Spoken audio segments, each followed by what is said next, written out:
매일 아침을 뉴스로 깨웁니다. YTN 라디오 김호성의 출발 새아침.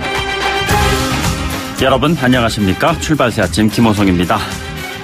상대방 키커를 잘 아는 골키퍼라면 그 키커가 선호하는 방향을 잘 알 것이다. 그렇다면 골키퍼는 그쪽 방향으로 몸을 날릴 것이다.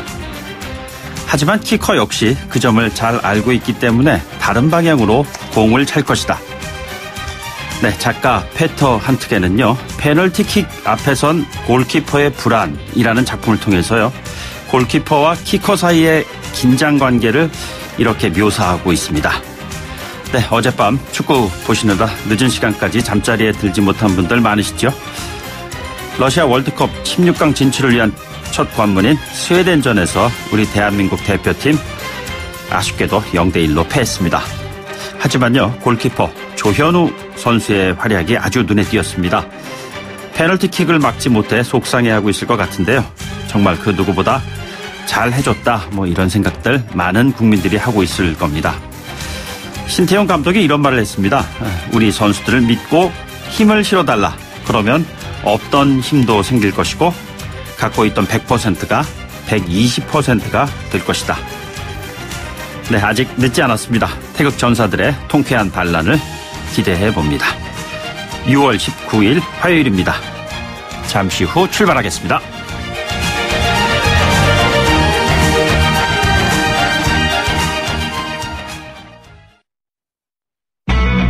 YTN 라디오 김호성의 출발 새아침.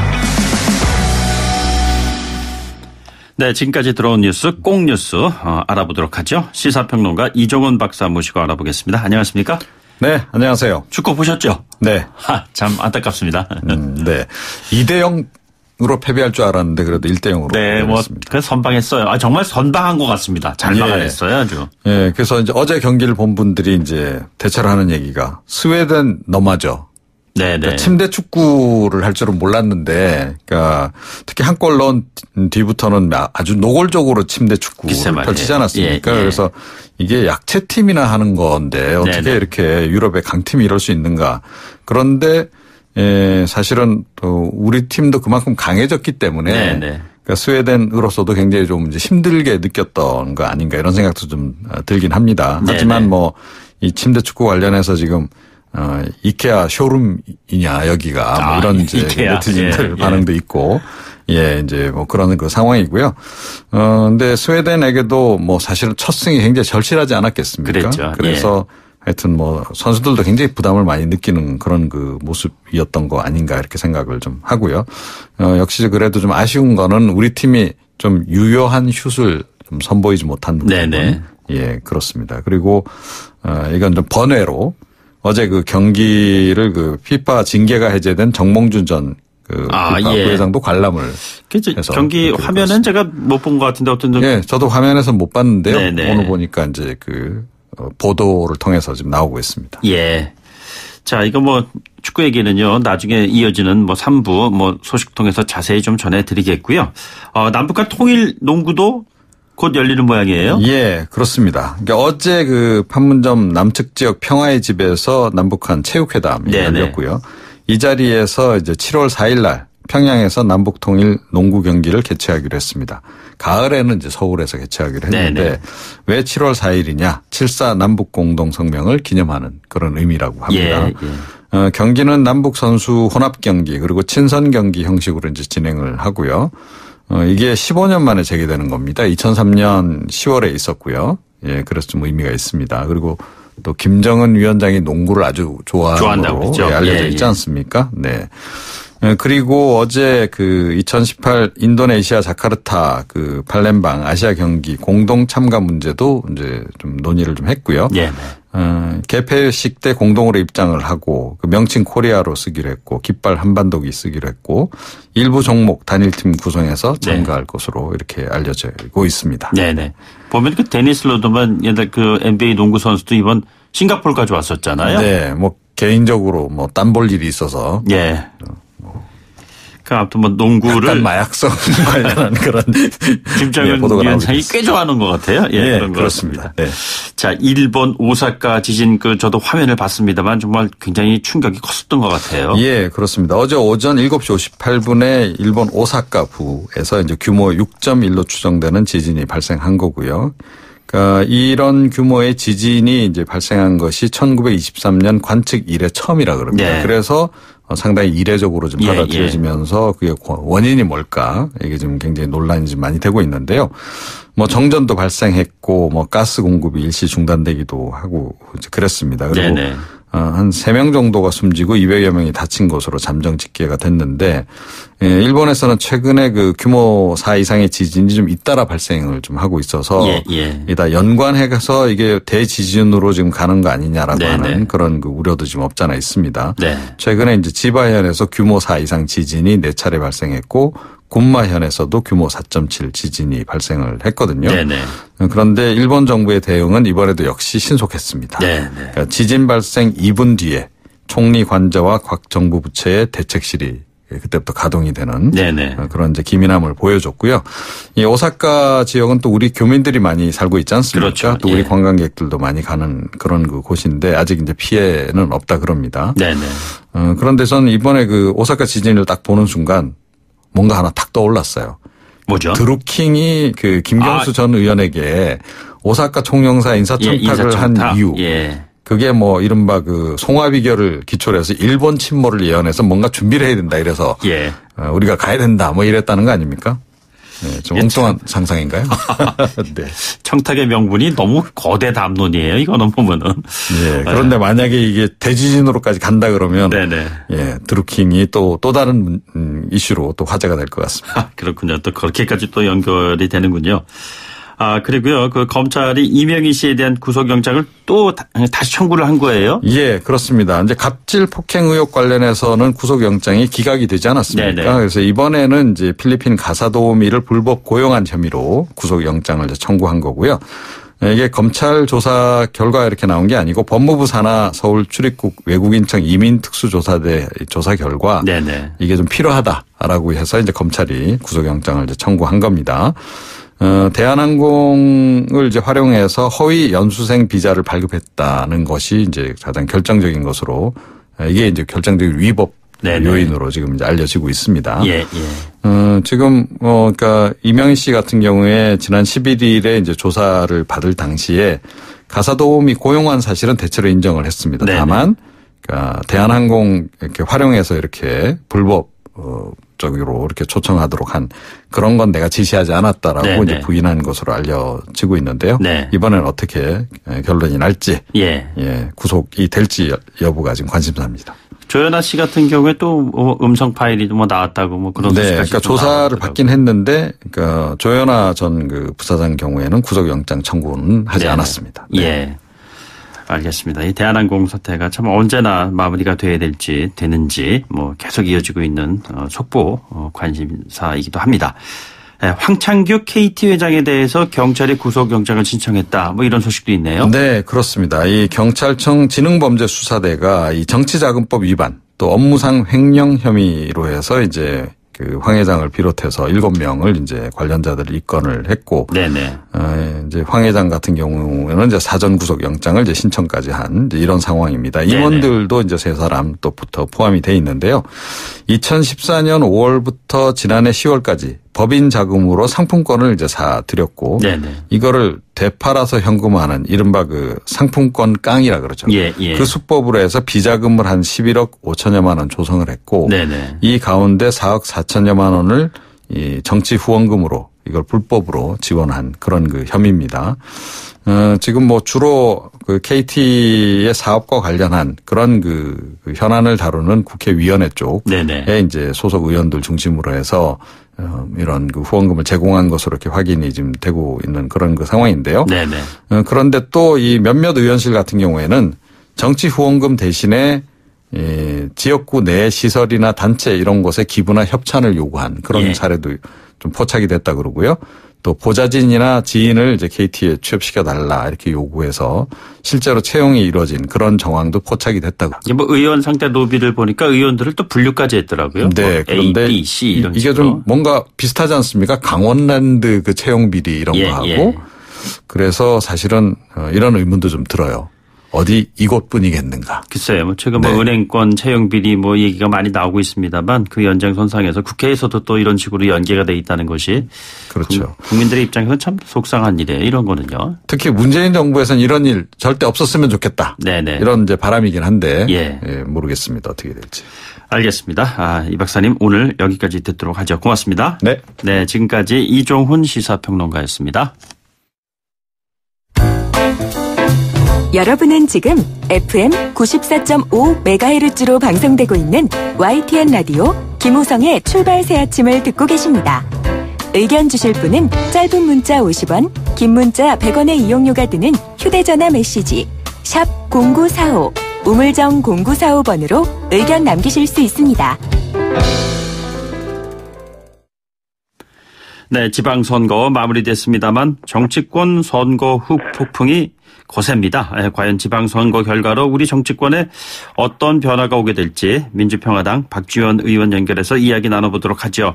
의원님 안녕하십니까? 네, 안녕하세요. 박지원입니다. 네, 뭐 아픈 질문 먼저 드리지 않을 수 없습니다. 지방선거 참패. 아픈 질문 받아야지. 참패했는데요. 이게 비대위 체제로 뭐 한국당, 바른미래당 돌아가는데 정작 그 민주평화당 이런 얘기는 또 없는 것 같아요. 어떤 상황이죠? 어떻게 됐든 선거에 패배를 했고, 네네. 또 국민들도 새로운 모습을 바라고 있는데, 네. 뭐 아무 일이 없던 것처럼 지나가지는 않을 겁니다. 네네. 그렇지만은 패배하고 당내에서 싸우는 모습은 별로 바람직하지 못하다. 네네. 그래서 물밑에서 대화가 진행되는 것으로 알고 있습니다. 예. 물밑 대화 진행이라는 것은 뭐 좀 갈등 속에서 진행되는 건가요? 뭐 나름대로 좀 한 목소리를 내는 그런 톤으로 진행이 되는 건가요? 가급적 갈등을 조정해서 네네. 어떠한 모습으로 나갈 것인가. 또 이미 우리도 그 전당대회가 8월 달로 정해져 있기 때문에 그러한 것들을 조정해 나갈 겁니다. 네네. 그 보면 정치 현안에 대해서 참 갸우뚱한 그런 부분들은 쪽집게처럼 딱 뽑아내 주셔서는 정확하게 맞춰주시곤 하셨는데 그래서 뭐 정치구단이라는 수식어도 붙고 그러시잖아요. 그런데 김문수 안철수 후보 단일화 예상하셨는데 틀리셨어요. 자기들이 만났다가 실패했죠. 네네. 자기들은 처음에는 아예 하지 않는다. 예.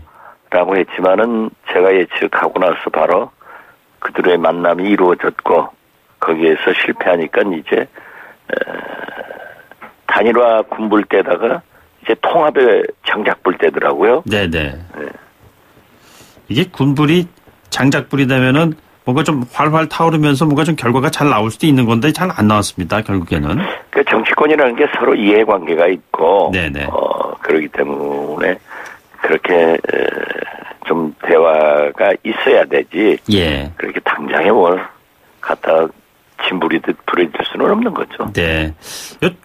이쪽 당에 대한 연관된 질문은 좀 나중에 좀 더 드리기로 하고요. 한국당의 참패에 대해서 뭐가 가장 큰 문제였다고 보시는지요? 글쎄요, 저는 일반적으로 이번 선거는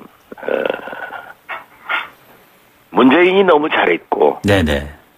홍준표가 너무 못했고, 네. 안철수는 미포. 네. 그런다고 평화당은 뭐 하는 거냐? 네. 이런 속에서 민주당은 손도 안 대고 코 풀었어요. 예. 민주당이 뭐 한 게 뭐 있어요? 네. 그냥 대통령이 너무 잘하니까 거기에서 떨어지는 과일 다 주워 먹은 거죠. 처음부터 기울어진 운동장이었다는 말씀이신가요? 그렇죠. 지금 뭐 특히 호남 같은 경우에는 문재인 대통령의 지지율이 97, 8%인데 네네. 도저히 무슨 뭐 다른 얘기를 할 수가 없죠. 예. 본래 태풍은 강하지만 길지 않거든요. 네네. 그럼 지금 문재인 태풍은 1년 이상 불어제끼니까 네. 거기서 어떻게 살아나겠어요. 예. 그만큼이라도 살아있는 게 기적이라고 저는 생각합니다. 그렇지만은 어떤 강한 태풍도 쓰나미도 반드시 파괴를 가져오지만 네네. 지나간 다음에는 복구가 됩니다. 네네. 그렇기 때문에 우리가 지금 현재 우리 당에서도 어떻게 복구할 것인가. 네네. 그래서 새로운 모습으로 보일 것인가. 이런 것들을 335 얘기하고 있기 때문에 무엇인가 보이겠죠. 네네. 이게 너무 잘했고 너무 못했고 또 밉고 또 뭐하고 있느냐 뭐 이런 식의 복잡다단한 그런 관계 속에서 그래도 앞으로 말씀하신 대로 태풍은 이제 지나갈 텐데요. 한국당은 어떤 방향으로 쇄신을 해야지 된다고 보시는지요?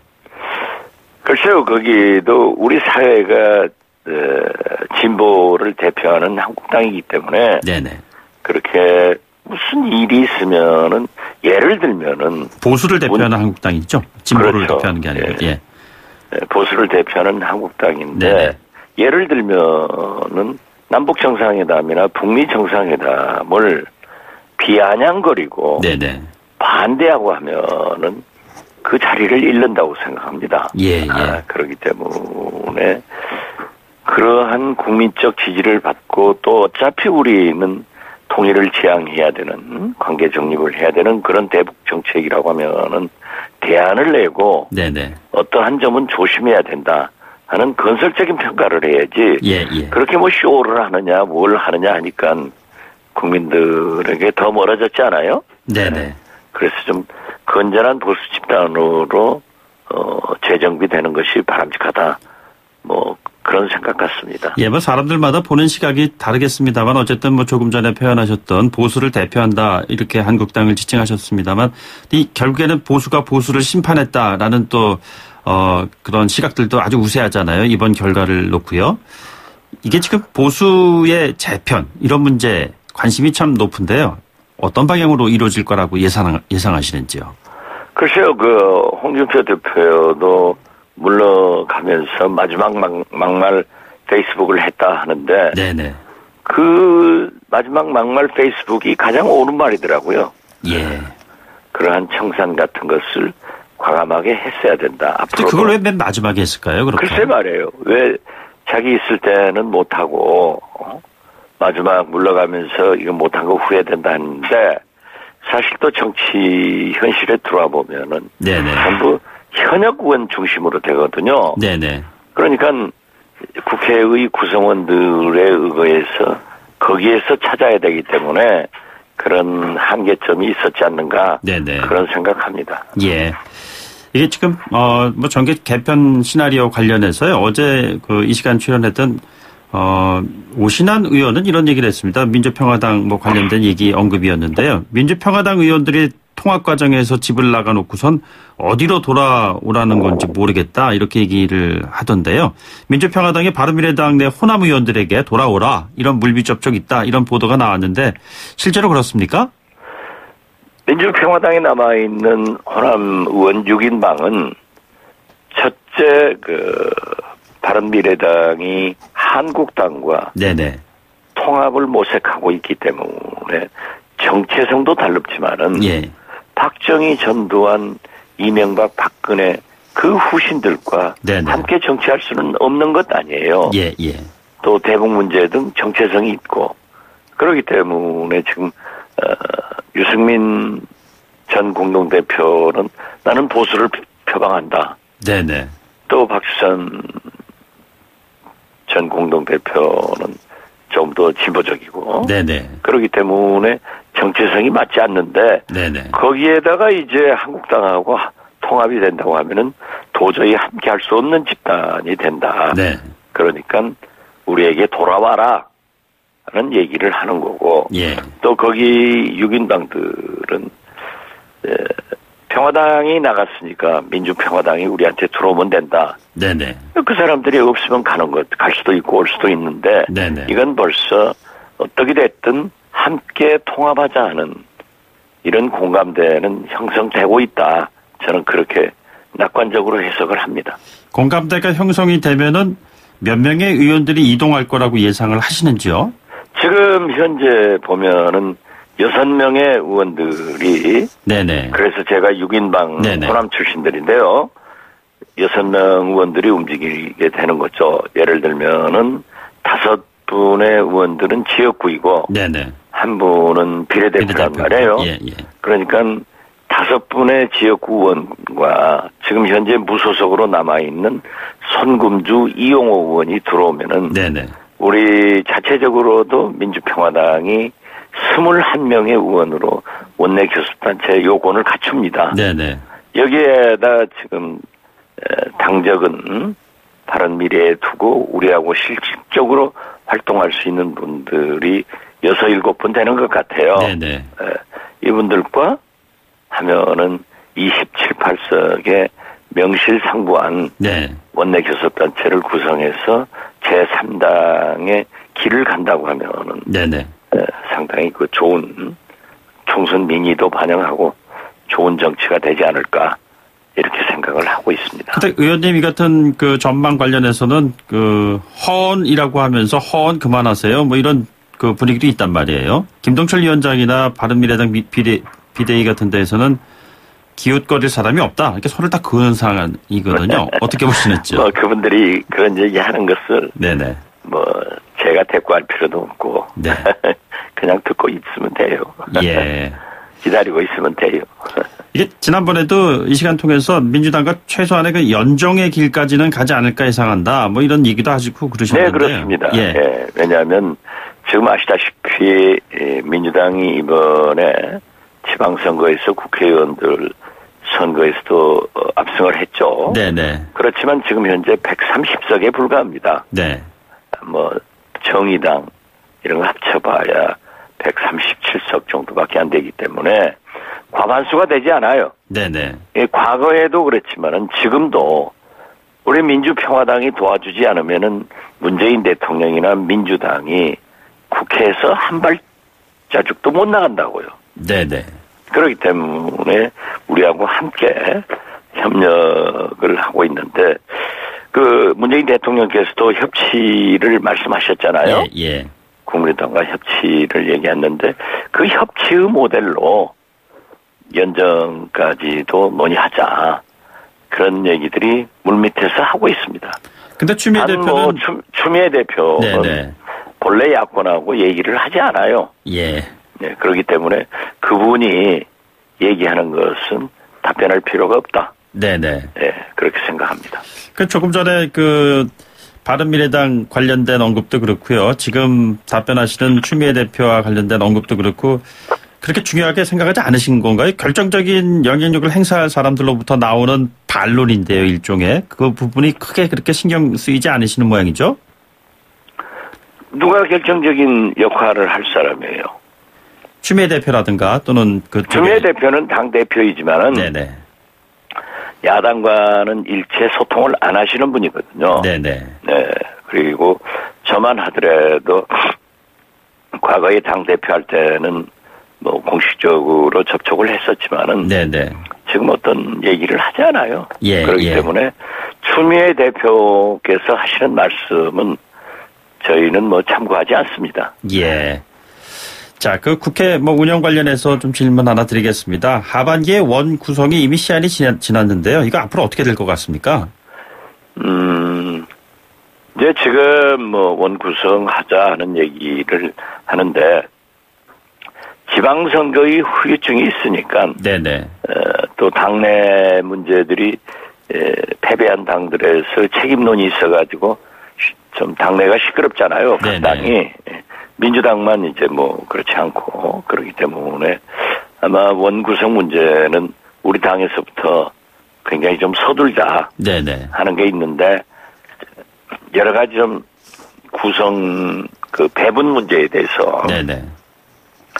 원내대표들이 좀 얘기해야 되는데 원내대표가 지금 뭐 이번 주에 경선한다는 것도 있고 그러니까 좀 빨리 해야죠. 그런데 그 틀이 안 짜이네요. 네. 마지막 질문 하나 드릴게요. 지금 조금 전에 추미애 대표는 야당과 얘기를 안 한다라고 얘기하셨는데 그러면 그 추 대표 임기 8월까지인데 임기 끝난 다음에 새로운 민주당 당대표하고 연정 가능하다고 보시는지요? 뭐 그 전에도 청와대나 네네. 민주당의 다른 의원들하고는 얘기를 많이 하니까요. 예, 예. 최종적인 결심은 역시 대통령이 하시는 거죠. 네네. 그렇게 밑에서 얘기하면은 뭐 대통령께 보고도 되고 자기들끼리도 얘기할 거 아니에요? 네네. 거기에서 결정이 되는 거기 때문에 네네. 얘기하는 거고 우리도 뭐 협치의 한 모델로 연정을 그쪽에서 먼저 왔지. 네네. 우리가 이렇게 뭐 하자 뭐 구걸하자 이런 것은 아닙니다. 예. 청와대 언급하셨어요. 마지막 질문 하나 더 드릴게요. 지금 네. 지방정부 감찰 계획을 어제 내놨는데 민정수석실이 주도하는 이 지방정부에 대한 감찰 어떻게 생각하고 계십니까? 글쎄요. 지방정부가 방만하고 네네. 문제가 있는 건 사실입니다. 네. 그래서 대통령께서 문제점을 지적하신 것은 아주 훌륭한 지적인데요. 네네. 그걸 청와대 민정수석실에서 해야 되는가? 네. 그것은 좀 아니다. 생각이 달랐네요. 네네. 이건 뭐 감사원이나 이 사정기관에서 하는 건데 민정수석실에서 직접 하는 게 아니라 네네. 뭐 검경 감사원 네네. 이런 데서 할 수 있도록 플랜을 짜봐라 하는 그런 의미로 받아들이는 것 아닌가 생각합니다. 네. 알겠습니다. 오늘 말씀 여기까지 듣겠습니다. 고맙습니다. 예, 감사합니다. 네. 지금까지 민주평화당 박지원 의원이었습니다. 1부 마치겠고요. 2부에서 뵙겠습니다. 소통의 아침을 여는 공정한 목소리 YTN 라디오 김호성의 출발 새 아침. 네, 출발 새 아침 2부는요. 잠시 광고 듣고 시작하도록 하겠습니다. YTN 라디오 김호성의 출발 새 아침. 네, 북미 정상회담이 있은 지 벌써 일주일이 지났습니다. 기억하시겠지만 남북 정상회담 이후 판문점 선언에 대한 국회 비준이 우리 정치권의 핫 이슈가 됐었죠. 미국도 마찬가지입니다. 북미 정상회담에서 나온 트럼프, 김정은 두 정상의 합의문에 대한 미국 상원의 비준 동의 여부가요 최대 관건이 되고 있습니다. 미 국내 정치를 꿰뚫고 있는 분이시죠. 김동석 뉴욕 시민참여센터 이사 전화로 연결해서 이야기 나눠보겠습니다. 이사님 안녕하십니까? 네, 안녕하세요. 네, 그 북미 정상회담에서 두 정상이 이끌어낸 합의문 말이죠. 이 후속 절차에 대한 그 질문입니다. 미국 상원 비준 동의 여부, 이것이 참 중요하다. 이런 얘기가 나오고 있는데 먼저 좀 청취자분들의 이해를 돕기 위해서요. 좀 간단하게 좀 설명을 좀 해주세요. 그렇죠. 뭐 지금 정상회담을 하고 북한이랑 미국이랑 이제 적대 국가인데요. 네네. 정상이 만나서 이제 서로 의견을 교환했죠. 합의한 부분들이 나왔죠. 네네. 아마 그 의회의 과정을 반드시 좀 거쳐야 되는데, 이제 실제적으로 다 효력을 발생하려면은요. 네네. 합의문 정도까지는 그렇게 해야 될 것들은 없는데, 네. 제가 늘 의회 안에서 활동을 하기 때문에 의회로다가 행정부에서 아직 건너온 거는 없습니다. 네네. 그런데 그러고 또 의회에서 뭐를 꼭 해야 된다라는 의회 쪽의 의견도 아직은 없는 상황이고, 다만 트럼프 대통령이 그 북한하고의 정상회담을 하는 내용을 가지고 의회에 와서 충분히 브리핑을 하고 의회 자문 두고 하고 그러는 거를 안 하고 있기 때문에 비판하는 여론 같은 것들이 많은 것들은 있는데요. 네네. 그렇기 때문에 아마도 앞으로 이 정상 합의문이 구체적으로 이제 프레임을 만들었으니까 안에 실질적인 내용을 만들어 가지고서 실제적으로 법적인 효력이 필요한 사안들이 나오면은 그 다음에는 우선 의회의 상원의 그 외교위원회를 거쳐 가지고 심의, 네네. 동의를 얻어야 되는 부분들은 앞에 남아 있다 이렇게 보는 게 맞습니다. 자, 그러면 트럼프 대통령이 상원의 비준 동의안을 제출을 한 상태 뭐 이런 건 아니에요? 네, 지금 아직 그렇지 않은 것으로 알고 있고 공식적인 발표가 없었습니다. 네네. 행정부가 의회로 뭐를 제안하면은 의회에서는 그게 이제 공개적으로 공식적으로 발표를 하는데 그건 없었고요. 예. 그리고서 미국 언론 같은 데서 아직 그런 언급은 없었는데 오히려 한국 언론에서 지난 12일 정상회담 앞두고서 그 합의문 같은 게 어떻게 나올 건가 이런 것들 예측하면서 폼페오 그 국무장관이 구체적으로 북한과 평화조약, 평화협정 체결 같은 거를 할 생각이 있는 것 같다. 그러려면은 의회에 관련해서도 준비를 해야 될 텐데. 네네. 그러면서 뭐 조약이니 평화협정 체결이 이런 얘기가 나왔을 때 언급한 거니까 아직 미국 내에서의 의회로 다 뭐가 건너왔다라는 얘기는 아직 없습니다.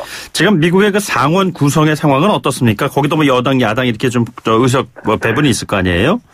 그렇죠. 뭐 이제 선거가 다가왔지만은 지금 현재는 대통령이 속해 있는 공화당이 100명 중에 51석이고요. 과반이 넘는 거네요. 그렇죠. 겨우 넘죠. 민주당이 47석이고 무소속이 2석인데 네네. 이 북미 정상회담 관련한 부분을 의회로 갖고 온다 그럴 때는 아직 의회에 엄두를 행정부가 못 내는 거는 네네. 공화당 민주당 할 것 없이 의회 분위기는 아직 냉랭합니다. 예. 이걸 3분의 2라는 그 의결 정족수를 앞에 두고 있는데 60명인데요. 네네. 제가 보기에는 어림도 없을 것 같아요. 공화당 내에서도 외면하고 반대하는 의원들 많고 또 트럼프 대통령이 이런 스타일이 싫어서 리타이어 선언한 의원들이 있고 아직 그렇기 때문에 의회를 작업하는 거는 또 다른 그 과제가 아닌가 이렇게 보여집니다. 그러면 북미 정상의 합의문이 의회 비준 동의를 받을 가능성은 지금 상황으로서는 굉장히 낮다 이렇게 지금 봐야 되겠군요. 그런데 최근에 그 정상회담 끝난 다음에 오히려 트럼프 대통령이 아주 대척점에 있는 민주당의 굉장히 레프트 쪽에 있는 그 버니 샌더스 의원이 네네. 의미 있는 일이다. 정상회담이 앞으로 의회는 진지하게 관심 갖고 또 트럼프 대통령은 의회에 와가지고 소상하게 설명하고 이렇게 해야 된다고 한다라는 거를 개인적으로 기고도 하고 뉴스로 나온 적이 있어요. 이런 걸 봐가지고서는 네네. 의회의 분위기가 긍정적으로 되게 빠른 속도로 바뀌고 있는 거는 사실이다 이렇게 보여집니다. 예, 지금 언급하신 버니 샌더스 의원은 예전에 대통령 출마했었던 분 말씀하시는 건가요? 그렇습니다. 네네. 예, 그런데 그러면 민주당 상황을 보면은 샌더스 의원 말고 척 슈머 민주당 상원 원내대표 또 낸시 펠로시 하원 원내대표 모두 다 혹평을 쏟아내고 있는 상황이잖아요. 그렇다면 좀 어렵지 않겠어요? 그렇죠. 지금 이제 두 분이 의회의 야당의 지도부인데 이런 분들이 너무나 답답하게 정상회담의 내용 이게 좀 평화적인 방법으로 뭘 하고 늘 자기들이 주장해오던 건데 이게 트럼프가 하기 때문에 싫은 거예요. 어떤 의원은 나는 진짜 훌륭한 일을 하고 있는데 그걸 해내면은 트럼프한테 크레딧이 가기 때문에 나 동의 안 한다고 공개적으로 이런 얘기하는 의원이 있을 정도로 지금 상황이 그렇습니다. 척 슈머 의원 지금 서로 그 트위터 가지고서 대통령하고 직접 오히려 지금은 대통령이 말폭탄을 척 슈머하고 하고 있을 정도. 저도 봤어요. 트럼프 대통령 트윗 보니까 땡큐 척. 그런데 앞으로 더 많은 일이 벌어질 거야. 이렇게 얘기한 거잖아요. 그렇습니다. 예. 지금 그런 상황입니다. 예. 그러면 이 같은 트위터를 통한 소통이 사실은 의회와 행정부의 분위기를 지금 대변한다. 이렇게 이해를 해도 되겠군요. 그렇습니다. 지금 의회는 아직까지 좀 멀지 않았나. 지금 상황이 그런데요. 네네. 이게 이제 또 다른 우리들의 몫이 아닌가 이렇게 보여집니다. 자, 그러면은 이 같은 분위기 속에서 의회 비준 동의를 얻어내지 못하면은 북미 정상 합의문이 어떻게 되는 거죠? 지금 합의문은 꼭 의회 동의를 얻어내는 수준의 그런 거는 아닌 것 같고요. 네네. 이게 이제 구체적으로 종전선언을 한다. 그래서 미국과 북한 간의 평화협정으로 간다. 이럴 경우에는 이제 미 국내에서 꼭 거쳐야 되는 과정이 있거든요. 이게 네네. 의회를 통과를 해야 될 부분들이 구체적으로 있는 거죠. 네네. 지금 합의문은 의회가 눈앞에 한 과정이 아니고 구체적으로 한국 정부에서 얘기할 때 이제 종전선언, 평화협정 체결 이런 것 얘기들이 많이 나올 때 네네. 이런 부분에 있어가지고서는 의회가 긴장을 하고서 의회를 동의를 얻어야 할 때 드는 부분들이 구체적으로 있죠. 그렇기 때문에 얼마 전에 민주당의 의원들이 너무 대통령이 독단을 하는 거에 우려해가지고 일리노이의 타미 더거스라는 의원하고서 커네티컷의 상원의원이 있습니다. 크리스 의원이 자꾸 미국 군사훈련 언급이 되고 그리고서 미군 감축하는 얘기 나오니까 2019년 국방 백서 통과하는 법안에다 두 분이 얹혔더라고서요. 네네. 대통령은 반드시 미국 군인을 감축하거나 이런 부분들에 관해서 결정을 할 때는 펜타곤하고서 국방부하고 꼭 의논을 거쳐라. 네네. 이런 법안 의견을 의회에다 내고 이런 조짐이 있습니다. 그런 걸 봐가지고선 구체적으로 아마 이것이 진행될 수 있다라는 거를 예상하고 있는 것 같아요. 예. 지금 언급하신 내용의 연장선상에서 보면 대북 제재 해체 관련 얘기들도 이제 앞으로 나오지 않겠어요? 그러면 이 역시 의회 협조가 반드시 필요한 거겠죠? 그렇죠. 이런 부분은 이제 의회 겁니다. 네네.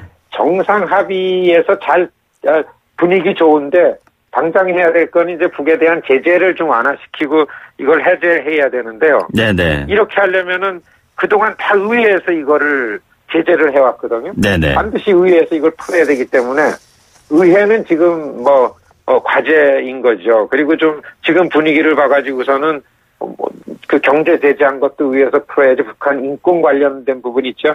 테러 지원국으로다가 지명한 것도 의회에서 해야죠. 이런 것들은 다 하원을 거쳐 상원도 동의를 얻어야 되고 네네. 상원을 거쳐서 나면 하원 동의 얻어야 되는 이런 지난한 과정들이 있는데 이런 부분들이 이제 어떻게 이전 같으면은요 대통령이 행정부가 나서가지고 의회를 설득해서 행정부가 하려는 일들을 의회에서 통과를 시키는데 지금은 트럼프 대통령 스타일은 나는 훌륭하고 좋은 일을 하려고 그러는데 봐라 의회가 막고 있지 않느냐 그러면서 이렇게 이제 부딪히는 걸 엔조이하는 분이니까 또 선거를 앞두고서 북미 정상회담을 한 거가 에 대해서 대통령 지지율이 굉장히 올라가는 걸로 나오고 있어요.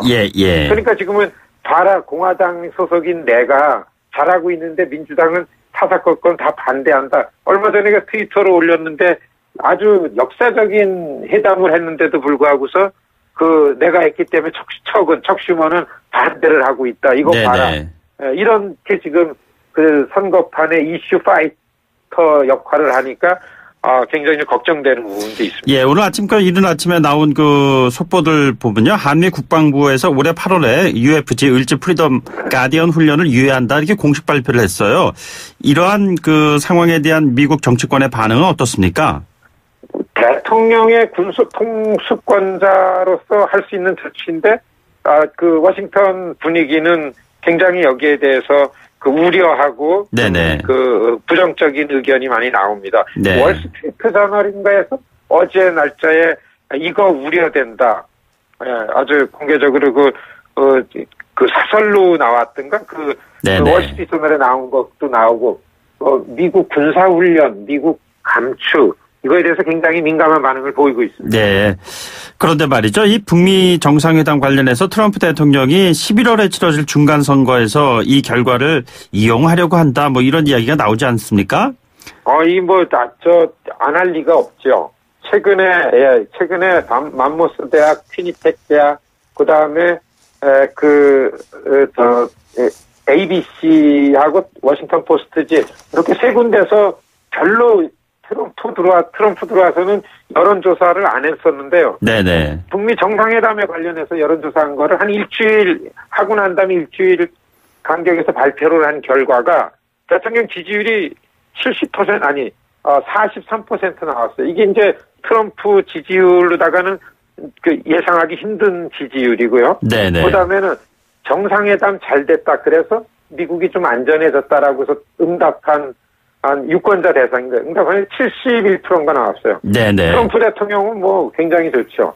지금 11월 중간선거에 공화당의 갈 길을 자기가 만들어서 공화당을 장악을 하고, 분명히 차기 이 대권에 생각을 하면서, 어떻게 보면 이걸 가지고 지금 백악관에 틀어지고 있는 캠페인 전략팀들이 네네. 굉장히 적극적으로 중간선거 전에 쓸 거라고 보여집니다. 마지막 질문으로요.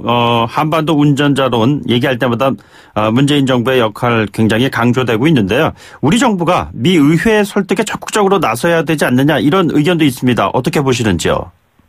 정부가 의회는 좀 불편합니다. 네네. 정부는 바꿔놓고 생각해서도 서울에 와 있는 다른 나라의 외교관들이 국회로 들어가는 거는 자연스러운 거 아닙니다. 네네. 예, 반드시 레프레젠티브를 에이전트들을 통하게 돼 있는데 한국 정부는 로비를 많이 하지 않으니까 의회에 대해서는 이 부분이 이제 미국에서 살고 있는 시민으로 살고 있는 이 한인들의 몫이 아닌가, 의회. 네네. 저희가 이제 그런 일을 하고 있는데요. 네네. 그래서 사실은 북미 정상회담 얘기가 나올 때 하원에서 미국의 435명의 하원은 트럼프 대통령이 정상회담을 지지한다라는 하원 결의안을 우리가 하원 외교위원회에서 만들었어요. 네네. 그래가지고 여기에서 최선을 다해서 그 동의하는 의원들을 한 달간 찾아봤는데 공화당의 9명, 민주당의 6명, 요 정도였었습니다. 그래서 전체 회의에 올리질 못했어요. 통과 가능성이 없어가지고. 네네. 지금서부터는 전략적으로 의회가 북미 이런 그 정상회담을 통해 가지고 하는 평화협정으로 가는 이 평화의 길을 의회가 바로 이해하고 동의해 주도록 하는 구체적인 어떤 전략적 어프로치가 필요하다 이렇게 보여집니다. 아이고 알겠습니다. 그 역할 좀 해주시기 바랍니다. 오늘 말씀 고맙습니다. 네, 안녕히 계십시오. 네, 지금까지 뉴욕 시민참여센터 김동석 이사였습니다.